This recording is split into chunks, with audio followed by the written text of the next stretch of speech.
The resurrection of Jesus Christ, historical evidence and biblical truth. If someone told you that a man who had been executed, buried and sealed in a guarded tomb for 3 days suddenly came back to life, would you believe it? At first, it sounds impossible. But what if there were hundreds of eyewitnesses, historical, records spanning thousands of years, and a story so powerful that it changed the course of human history? For over 2,000 years, the resurrection of Jesus Christ has remained one of the most debated and influential events in history. If it truly happened, it's not just a miracle, it changes everything. It redefines life, death, faith, and hope. Skeptics have tried to disprove it. Believers have given their lives for it. But the most important question is this: did Jesus really rise from the dead?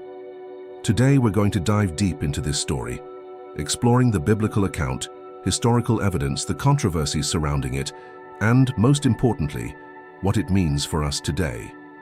Stay with me until the end of this video, because what you're about to hear might completely change how you see life, faith, and eternity. And if you're interested in powerful biblical stories like this, make sure to like this video so YouTube can recommend it to more people, and subscribe to Bible Pathways so you never miss our future content. So what really happened on that first Easter morning? Let's go back to the beginning and uncover the truth. The death of Jesus. The story of Jesus' resurrection begins with his death, a death that was brutal, unjust, and, by all human standards, final. After 3 years of preaching, healing, and performing miracles, Jesus' growing influence had become a threat to the religious leaders of his time. They saw him not as the Messiah, but as a dangerous radical who challenged their authority. Late one night in the Garden of Gethsemane, Jesus was betrayed by one of his own, Judas Iscariot. For 30 pieces of silver, Judas led the temple guards straight to him. Arrested without resistance, Jesus was taken before the religious authorities for a sham trial held in the dead of night, an illegal proceeding under Jewish law. As he stood before the high priests, he was falsely accused, mocked, and condemned. But they didn't have the power to execute him. For that they needed the Romans. Jesus was brought before Pontius Pilate, the Roman governor of Judea. Pilate found no fault in him. He even tried to set him free, offering to release Jesus as part of a Passover tradition. But the crowd, manipulated by the religious leaders, shouted for the release of a murderer, Barabbas, instead. And for Jesus, they demanded crucifixion. Pilate, fearing political unrest, gave in to their demands. He ordered Jesus to be flogged, an excruciating punishment, where Roman soldiers whipped him with leather cords embedded with bone and metal. Each lash tore into his flesh, leaving him bloodied and barely recognizable. Then came the mocking. A crown of thorns was pressed onto his head. A purple robe draped over his torn body as soldiers jeered, "Hail, King of the Jews!" They struck him, spit on him, and placed a heavy wooden cross on his shoulders, forcing him to carry it through the streets of Jerusalem to the place of execution, Golgotha, the skull. There, Roman soldiers drove nails through his hands and feet, securing him to the cross. Crucifixion was not just execution, it was torture designed to prolong suffering. As he hung there, gasping for breath, the crowd continued to mock him. "If you are the Son of God, come down from the cross." But Jesus didn't respond with anger. Instead, he prayed, "Father, forgive them, for they do not know what they are doing." For 6 agonizing hours, he endured the weight of the world's sin.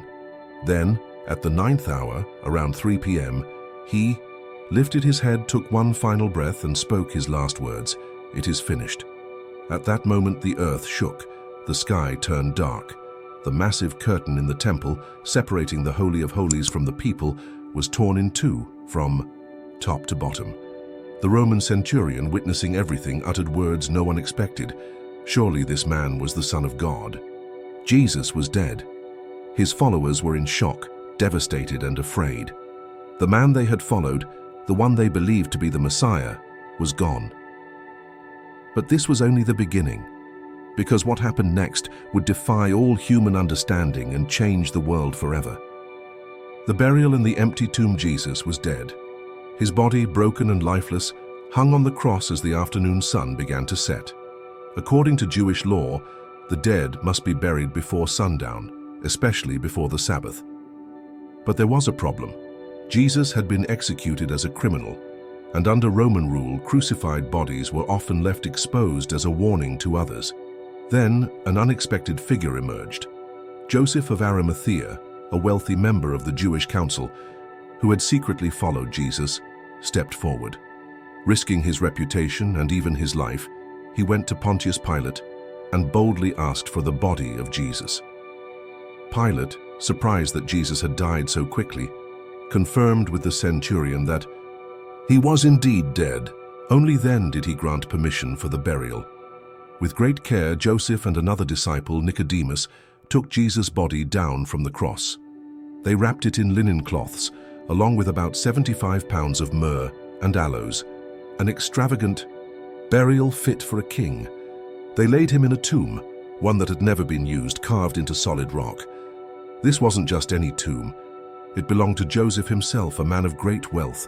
Jesus, who had been born in a borrowed stable, was now laid to rest in a borrowed grave. A large stone was rolled in front of the entrance, sealing the tomb. And, to ensure that no one could steal the body, the chief priests and Pharisees demanded that Pilate place Roman guards at the site. They remembered that Jesus had once said, "After 3 days I will rise again." To them this was blasphemy, but they feared something even greater than his words. They feared his followers would steal his body and claim he had risen. So, Pilate ordered the tomb to be made as secure as possible. The stone was sealed. The guards were posted. No one could get in, and surely no one could get out. For the next day, the Sabbath, Jerusalem was silent.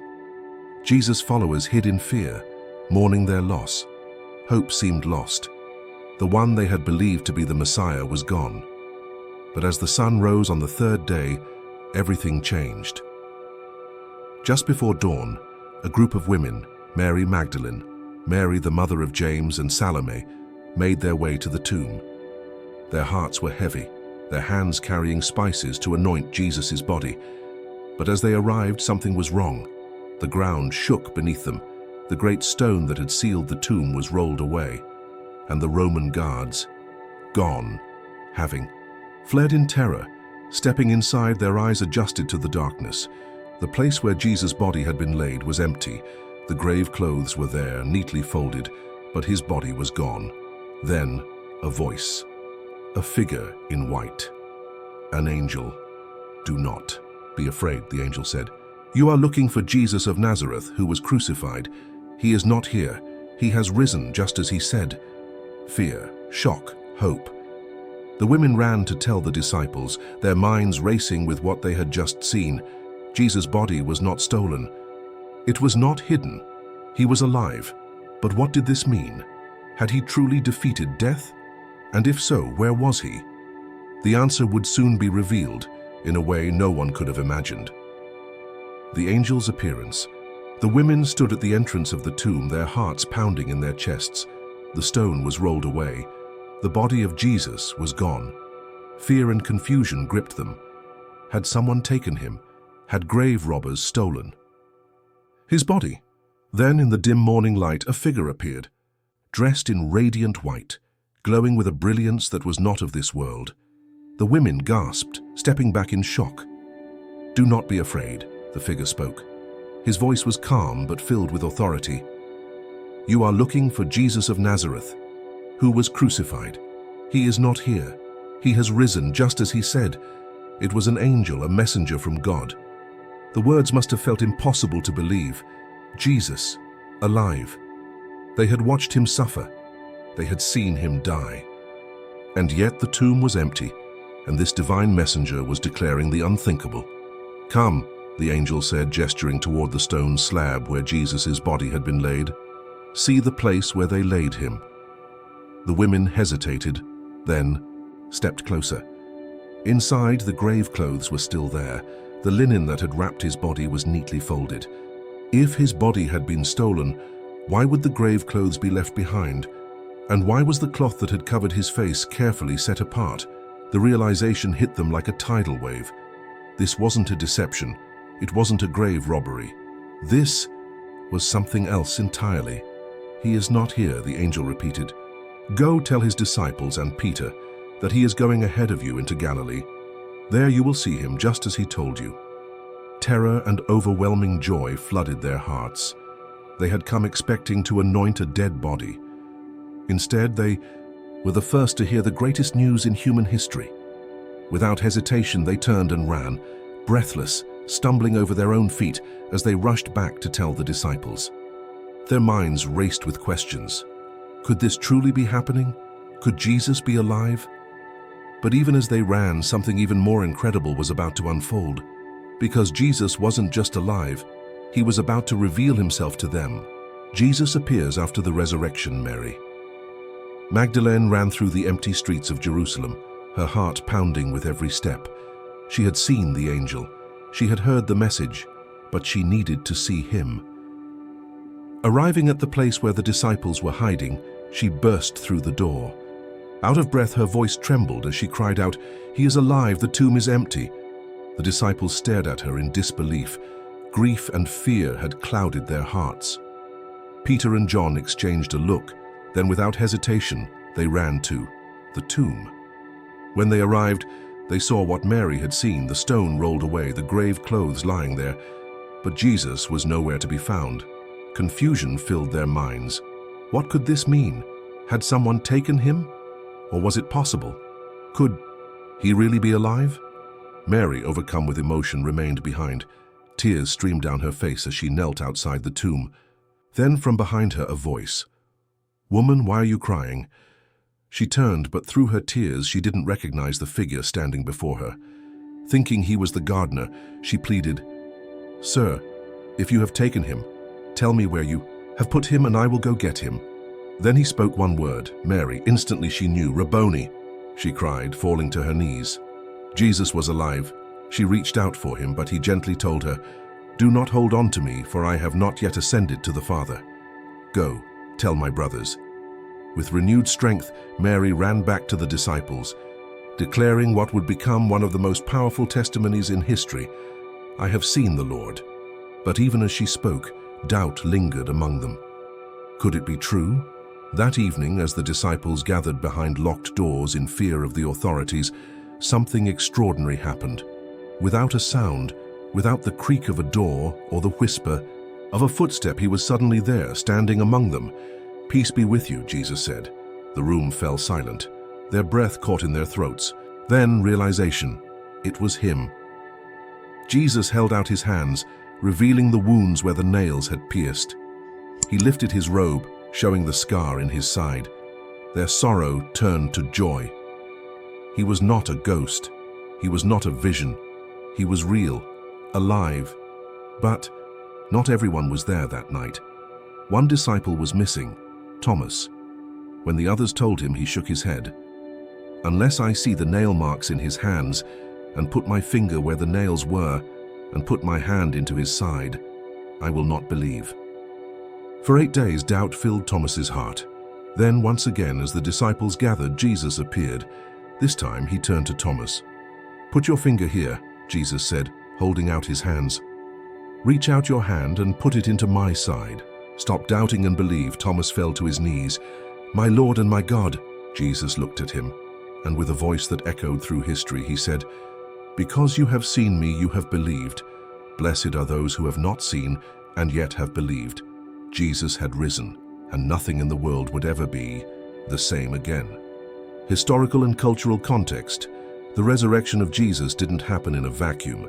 It took place in a time of intense political tension, religious fervor, and cultural complexity. Understanding the world in which Jesus lived helps us grasp why his resurrection was so shocking and why it changed everything. The Jewish society under Roman rule, 1st century Judea, was a land under occupation. Rome ruled with an iron fist, enforcing its laws, collecting heavy taxes, and suppressing any threat to its authority. The Jewish people longed for liberation. They believed that one day a Messiah, a God-sent deliverer, would rise and set them free. Many expected this Messiah to be a warrior king, much like David, who would overthrow the Roman oppressors and establish a new kingdom of Israel. But Jesus was different. Instead of raising an army, he preached about love, forgiveness, and a kingdom not of this world. His teachings challenged both Jewish religious leaders and Roman authorities. The Pharisees and Sadducees saw him as a threat to their power. The Romans saw him as a potential revolutionary, and when he was crucified, many believed that was the end of his movement. After all, the Romans had executed countless so-called messiahs before, but this time, something was different. Jewish beliefs about life after death. To fully understand the impact of the resurrection, we need to look at what the Jewish people believed about the afterlife. Unlike some ancient cultures that saw the afterlife as a shadowy underworld, Jewish thought was divided. The Pharisees, one of the leading religious groups, believed in the resurrection of the dead at the end of time. They expected God to raise the righteous and bring justice to the world. The Sadducees, on the other hand, rejected the idea of resurrection entirely. They believed that once you died, that was it. No afterlife, no second chances. When Jesus spoke about his resurrection, he was making a claim that defied both Roman logic and Sadducean belief. But for his followers, many of whom were influenced by Pharisaic teaching, his return from the dead would be the ultimate proof that he was who he claimed to be. How the Roman authorities dealt with self-proclaimed messiahs, Jesus was not the first person to claim to be the Messiah. In the years before and after his life, many Jewish leaders rose up, promising deliverance from Rome. But each time, the story ended the same way: death. Rome had a simple method for dealing with revolutionaries: crucifixion. It was a gruesome punishment meant not only to kill but to humiliate. The message was clear: challenge Rome and this is what happens to you. So when Jesus was crucified, the authorities thought the problem had been solved. Another would-be Messiah eliminated. His followers would scatter and life would go on. But then something happened that no one expected. Why, the news of the resurrection shook the ancient world. When word spread that Jesus' tomb was empty, that he had appeared to his followers, and that he had conquered death, it wasn't just a religious claim. It was a direct challenge to both Jewish and Roman authority. For the Romans, the idea that a crucified man had risen from the dead was absurd. The empire was built on power, on control. A man coming back to life, proving he had authority beyond what Rome could touch, that was dangerous. For the Jewish leaders, the resurrection was even more problematic. If Jesus had truly risen, it meant he was the Messiah. It meant that they had been wrong. It meant everything they had worked to suppress was now out of their control. The reactions of the Romans, the Jews, and Jesus' disciples, the Romans at first, the Roman authorities dismissed the rumors. But as the number of Jesus' followers grew, they realized this was more than just a fringe movement. Persecution followed. Christians were arrested, tortured, and even killed for refusing to deny the resurrection. But the movement didn't die. It spread. The Jewish leaders, the chief priests and Pharisees, were in crisis. According to the gospel accounts, they concocted a story, claiming that Jesus' disciples had stolen his body to fake the resurrection. But this explanation had a major flaw. If the disciples had stolen the body, why would they be willing to die for a lie? The disciples. The transformation of Jesus' followers is one of the most compelling pieces of evidence for the resurrection. Before his death, they were terrified, hiding behind locked doors. After his resurrection, they became bold preachers, willing to face imprisonment and execution. Peter, who had denied Jesus 3 times out of fear, stood before thousands and declared, "God has raised this Jesus to life, and we are all witnesses of it." James, the brother of Jesus, had once doubted him, but after the resurrection, he became a leader of the early church and was eventually martyred for his faith. And Paul, once a fierce persecutor of Christians, had a radical encounter with the risen Jesus that transformed him into one of the greatest missionaries in history. Something happened, something powerful enough to turn cowards into martyrs. The resurrection changed everything. No other event in history has had such a profound impact. The resurrection of Jesus shattered expectations, redefined faith, and set in motion a movement that continues to shape the world today. This was more than just a spiritual awakening. It was a historical turning point, and the question remains, What does this mean for us today? Eyewitness testimony. The resurrection of Jesus wasn't just a story whispered among his followers, it was a public event. It wasn't a secret revelation given to a select few in a vision. It was an experience witnessed by hundreds of people in different places at different times. In 1 Corinthians 15:6, the Apostle Paul makes a bold claim. He states that after Jesus rose from the dead, he appeared to over 500 people at once, many of whom were still alive at the time Paul wrote these words. In other words, he was inviting skepticism. He was telling people, go ask them, they saw. Him too.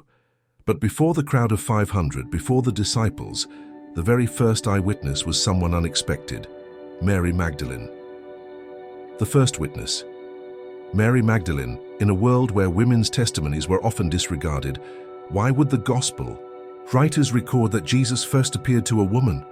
If this story were fabricated, they would have chosen a more credible witness by ancient cultural standards. But they didn't, because it was the truth. Mary Magdalene wasn't just any follower of Jesus. She had been redeemed by him, freed from the darkness of her past. So when she saw him crucified, when she watched him die, her world shattered. Yet on that first Easter morning, as she wept outside the empty tomb, Jesus appeared to her. At first she didn't recognize him, but the moment he spoke her name, Mary, she knew. She ran to tell the disciples, her voice shaking with excitement, I have seen the Lord. But the disciples were skeptical until they saw him for themselves.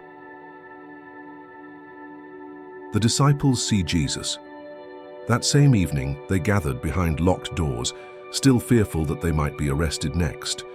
Suddenly, Jesus was there, standing among them.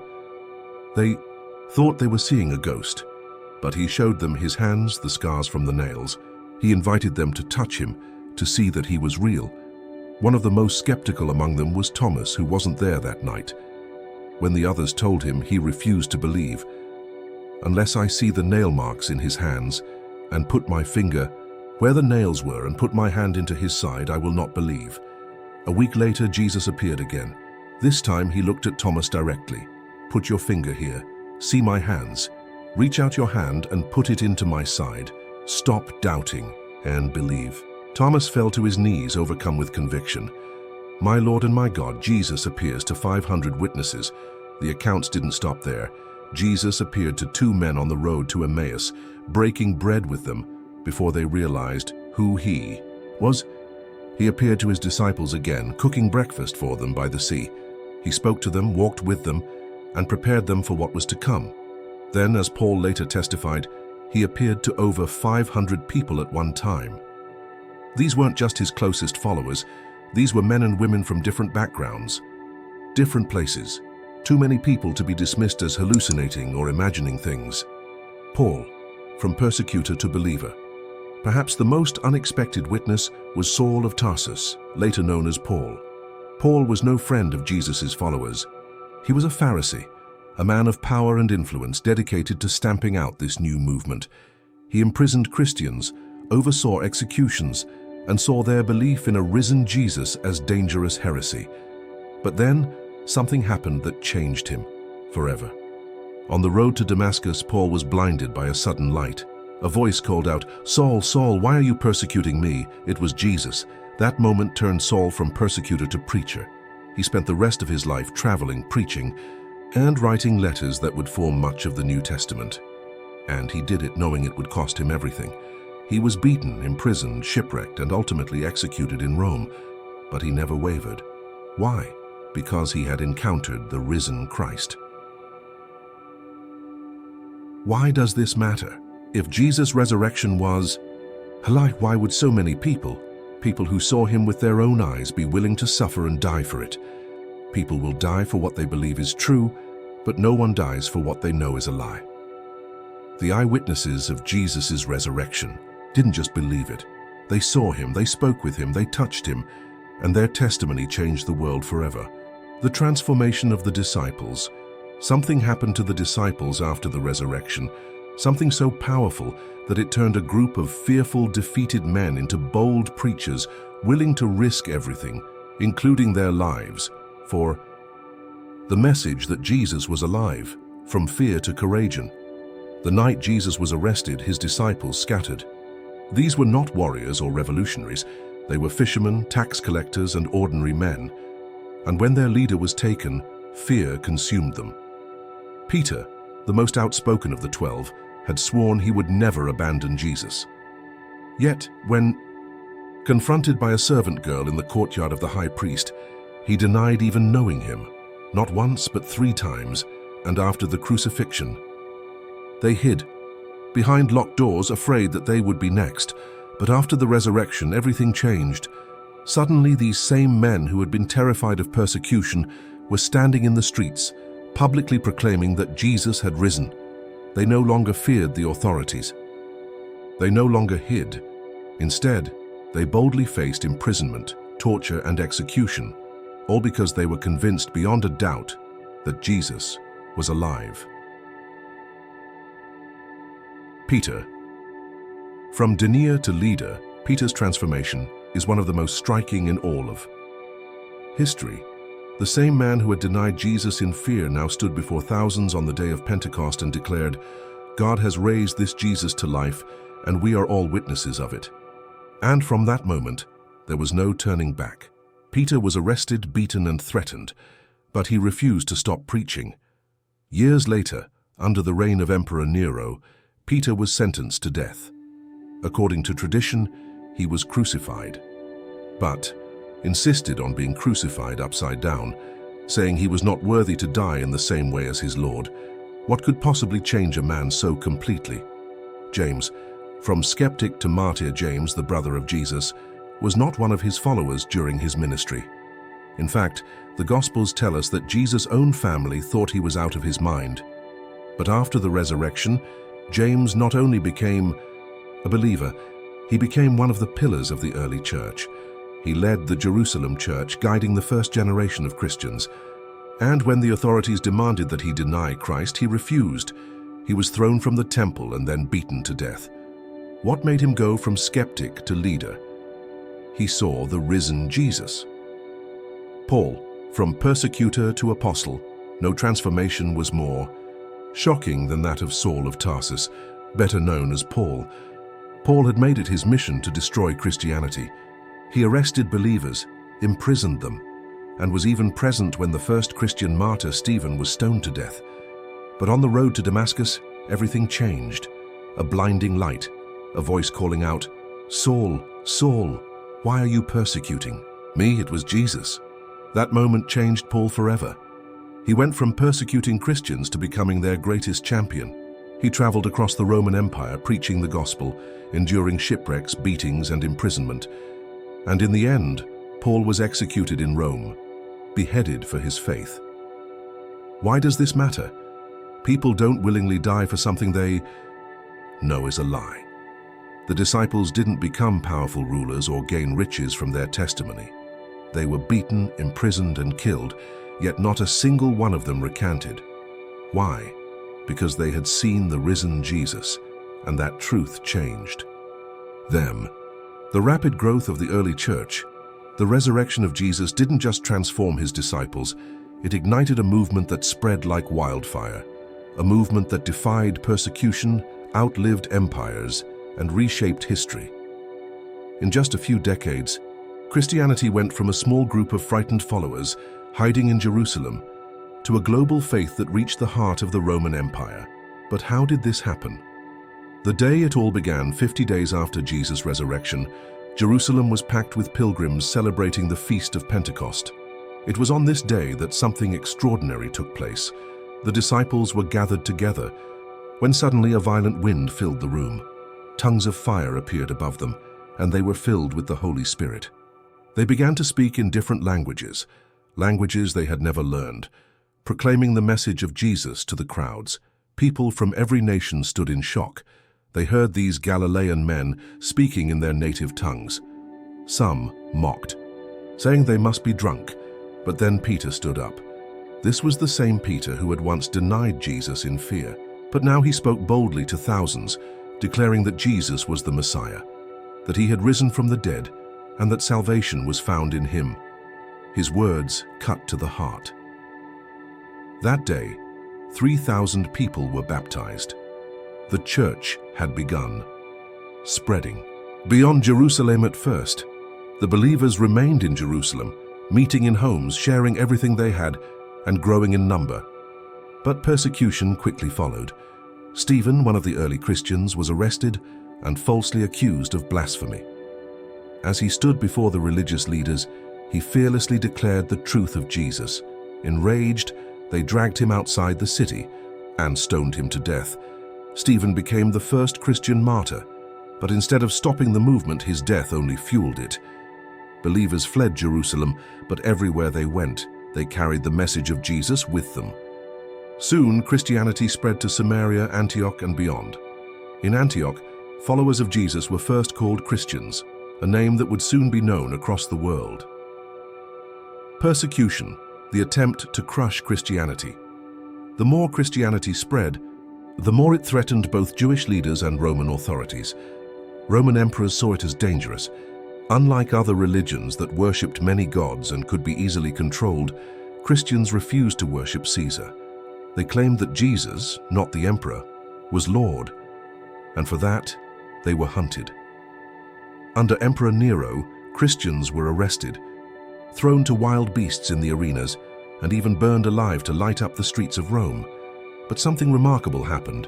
Instead of shrinking in fear, the church grew stronger. Tertullian, an early Christian writer, put it this way: "The blood of the martyrs is the seed of the church." For every Christian who was killed, more people were drawn to the faith. Why? Because they saw something different. They saw people willing to die rather than deny their faith. How did Christianity grow so fast? Despite intense persecution, Christianity spread across the Roman world. But why? 1. The resurrection changed everything. The eyewitnesses didn't just believe, they knew Jesus had risen. Their conviction was unshakable. A message of hope. Unlike the religions of the time, Christianity offered forgiveness, grace, and the promise of eternal life. Radical love and unity. Christians cared for the sick, the poor, and even their enemies. In an empire built on power, this was revolutionary. Women and the oppressed were valued. In a world where women and slaves had little status, Christianity declared that all were equal in Christ. Miraculous growth. It wasn't just human effort. Many believed that the rapid spread of Christianity was guided by divine power. The faith that changed the world. By the early 4th century, Christianity had spread so widely that even Emperor Constantine himself converted.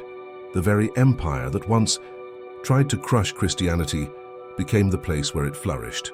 What started as a small group of frightened disciples had become a global movement that no persecution could destroy, and at the center of it all, a single event: the resurrection of Jesus Christ.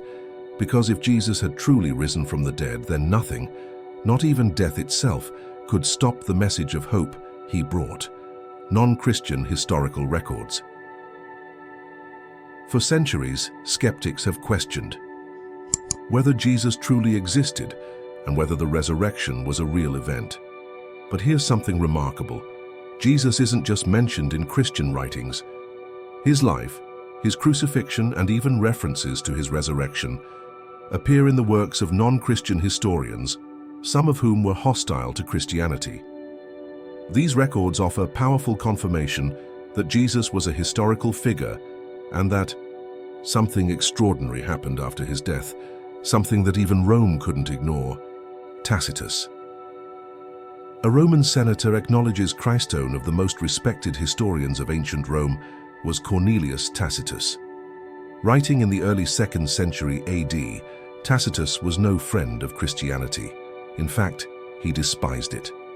Yet, in his famous work, The Annals, he provides one of the earliest Roman references to Jesus' crucifixion. Describing the persecution of Christians under Emperor Nero, Tacitus writes, "Christus, from whom the name Christian had its origin, suffered the extreme penalty during the reign of Tiberius at the hands of one of our procurators, Pontius Pilate." Tacitus confirms what the Gospels state. Jesus was crucified under Pontius Pilate during the reign of Emperor Tiberius.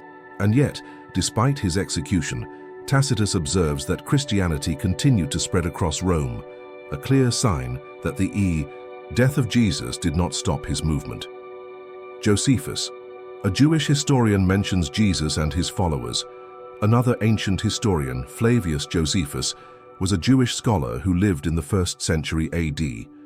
His writings are critical in understanding Jewish history, and remarkably, he mentions Jesus not once but twice. In his book Antiquities of the Jews, Josephus refers to Jesus in a passage known as the Testimonium Flavianum. At this time there was a wise man called Jesus, and his conduct was good. He was known to be virtuous, and many people from among the Jews and the other nations became his disciples. Pilate condemned him to be crucified and to die. And those who had become his disciples did not abandon their discipleship. They reported that he had appeared to them 3 days after his crucifixion and that he was alive. Here we see 3 crucial points from a non-Christian historian. Jesus was real. He was a known teacher with many followers. He was crucified under Pontius Pilate. This aligns perfectly with biblical accounts. His followers claimed he rose from the dead. Even Josephus, though not a believer, acknowledges that reports of the resurrection were widespread. Skeptics argue that some later Christian scribes may have altered this passage. However, even without potential modifications, Josephus still independently confirms Jesus' existence, execution, and the persistence of his movement. Lucian of Samosata. A satirist, acknowledges Christians' faith.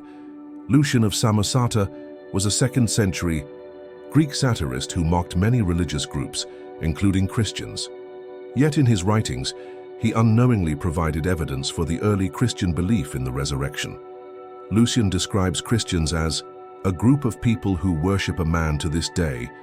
The distinguished personage who introduced their novel writes and was crucified on that account.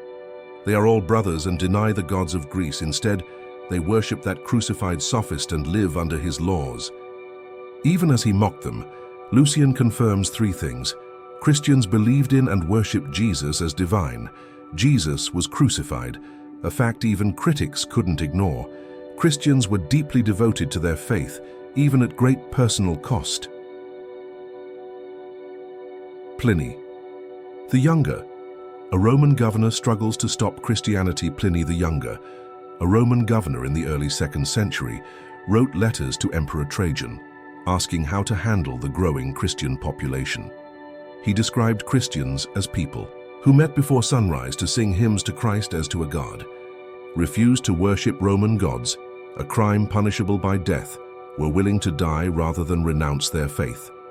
Pliny's letters are critical because they confirm that just decades after Jesus' crucifixion, Christianity had already spread far beyond Judea, and that early believers were so convinced of Jesus' resurrection that they would rather face execution than deny him. Why do these sources matter?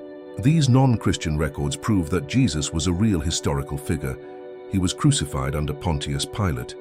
His followers believed beyond doubt that he had risen from the dead.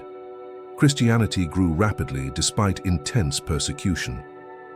None of these historians were followers of Jesus. Some were indifferent, others were hostile, and yet they confirmed the key events that changed history. So the question remains, if Jesus' followers had simply made up the resurrection, why didn't the Romans or Jewish leaders produce his body? Why didn't these historians dismiss Christianity as just another myth? Because something happened, something that defied all expectations, something that even history itself could not erase. Counter-arguments against the resurrection and their refutations. For over 2,000 years, skeptics have tried to explain away the resurrection of Jesus. If the tomb was empty, there had to be another explanation, right? Several theories have been proposed, but when examined closely, each one crumbles under scrutiny. Let's take a look at the most common objections and why they don't hold up. The stolen body theory. One of the earliest counter-arguments came from the very people who had the most to lose if Jesus really had risen, the Jewish authorities. According to Matthew 28:11-15, after the tomb was found empty, the chief priests bribed the Roman guards to spread a false report. The story, Tell people his disciples came during the night and stole the body while we were asleep. This explanation might sound reasonable until you start asking questions. Why it doesn't hold up one. The tomb was guarded by Roman soldiers, or Roman guards were highly trained and disciplined. If they failed their duty, they faced execution. The idea that they all conveniently fell asleep and that a group of terrified disciples somehow rolled away a massive stone without waking them is highly improbable. The disciples had nothing to gain and everything to lose. If the disciples had stolen the body, why would they later suffer imprisonment, torture, and execution for preaching that Jesus had risen? People might die for what they believe to be true, but no one dies for what they know is a lie. The Jewish authorities had every reason to find the body.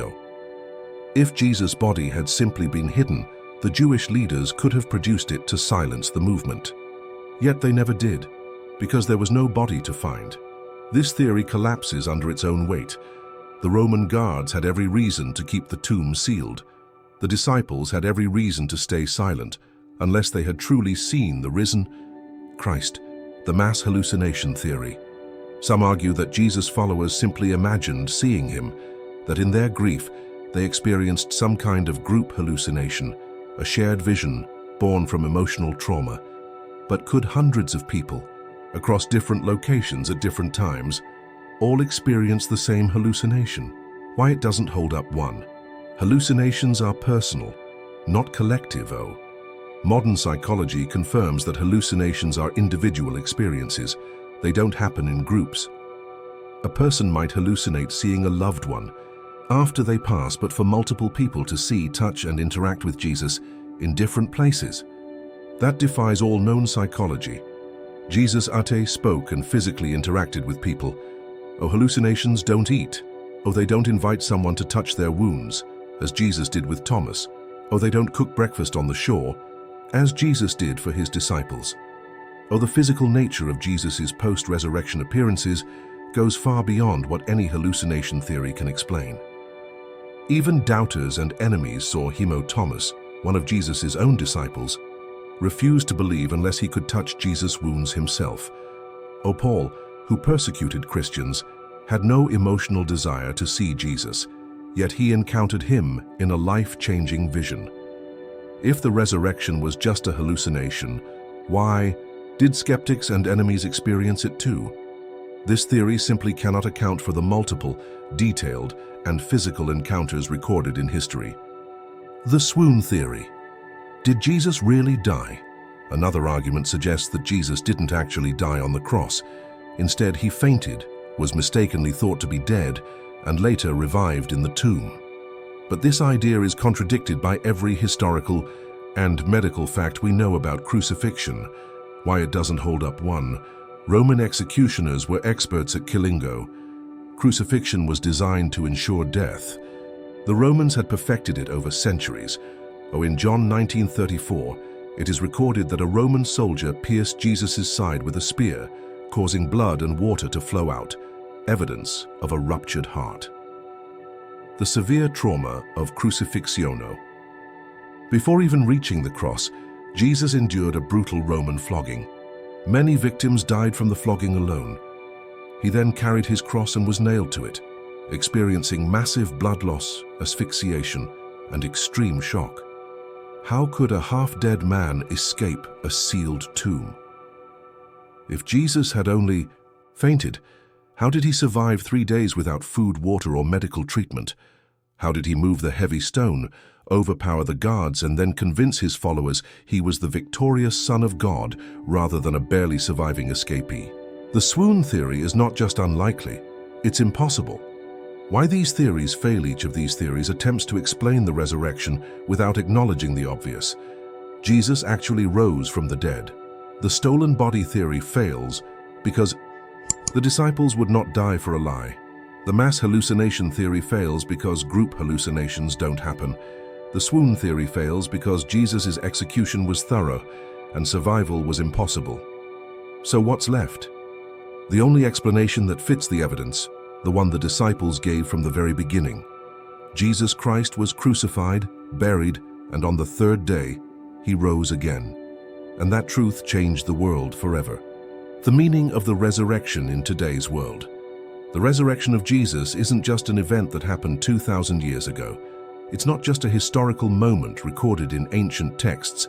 It's something that still matters today, something that has the power to transform lives, bring hope, and change the way we see the world. If the resurrection is true, then it means that death is not the end.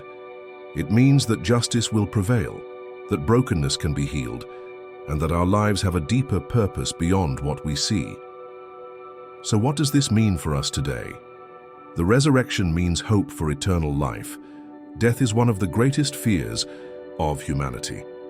We build legacies, chase success, and cling to youth, all to avoid the reality that one day our time on earth will end.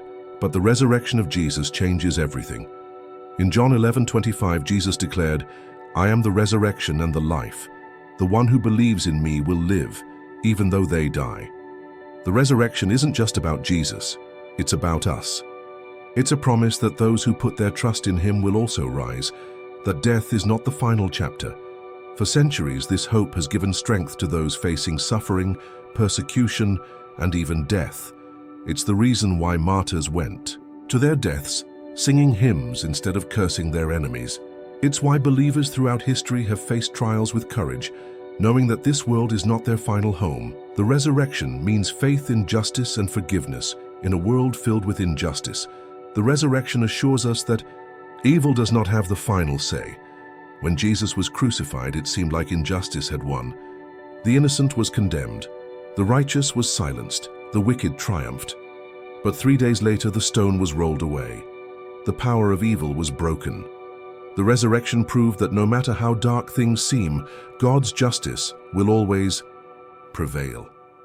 At the same time, the resurrection isn't just about justice, it's also about forgiveness.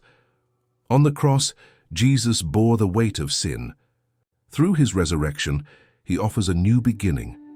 No matter how far someone has fallen, no matter how broken a person's past may be, the resurrection proclaims that redemption is possible. This message has changed countless lives, then and now. Lives changed because of the resurrection. The power of the resurrection didn't just transform the disciples, it has continued changing lives throughout history. Take Paul, for example. He was once a persecutor of Christians, hunting them down, imprisoning them, and overseeing their deaths. But after encountering the risen Christ, he became one of the greatest messengers of the gospel. Or look at the countless individuals throughout history, from broken sinners to hardened skeptics, who found hope and purpose in the resurrection. Even today, people continue to experience life-changing encounters with Jesus. Addicts find freedom, the hopeless find new purpose, the broken find healing, the lost find direction. It's not just a story from the past, it's a reality that continues to shape the world. Our message for us today: how to live with faith in the resurrection. If Jesus truly rose from the dead, then how should we live? The resurrection calls us to live with purpose, to know that our actions, our choices, and our faith matter. It calls us to live with boldness, to stand for truth, to love our neighbors, and to walk in the hope that no matter what happens in this life, a greater future awaits. It calls us to live with faith, knowing that even in suffering, even in doubt, God's promises are true. The resurrection means that the worst thing is never the last thing, that darkness doesn't win, that life is stronger than death, and that hope is alive. We've explored the resurrection of Jesus Christ from every angle: historical, theological, and personal. We've examined the eyewitness accounts, the explosive growth of the early church, the non-Christian records that confirm his existence, and even the skeptical arguments that fail to disprove the resurrection. But now, let's bring it back to you. Because the resurrection isn't just an event of the past, it's a hope for the present, a promise for the future. If Jesus truly rose from the dead, then everything he said matters. It means that life is not meaningless, that death is not the end, and that hope is more powerful than despair. What does this mean for you? This isn't just a question of history. It's a question that shapes our lives today. If Jesus really conquered death, then he has authority over life. It means his words are true, his promises are real. And his invitation stands open to everyone. No matter who you are, no matter what your past looks like, his resurrection means that you too can have a new beginning. But what do you believe? I'd love to hear from you. What do you think about the evidence? Which argument stood out to you the most? Do you believe in the resurrection? Why or why not? Let me know in the comments below. Your perspective matters. If you enjoyed this video and want to explore more powerful Bible stories, make sure to subscribe to Bible Pathways. We dive deep into scripture, history, and faith, bringing you insightful, thought-provoking, and inspiring content every week. And if you found this video meaningful, don't forget to hit the like button, not just to support the channel, but to help spread this message to more people. Thank you for watching. Keep seeking the truth, keep exploring the faith, and always remember, hope is alive. Until next time, God bless you.